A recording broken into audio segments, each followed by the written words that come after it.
قالوا ربنا غلبت علينا شقوتنا وكنا قوما ضالين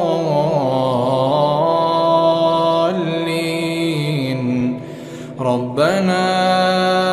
أخرجنا منها فإن عدنا فإنا ظالمون قال اخسئوا فيها ولا تكلمون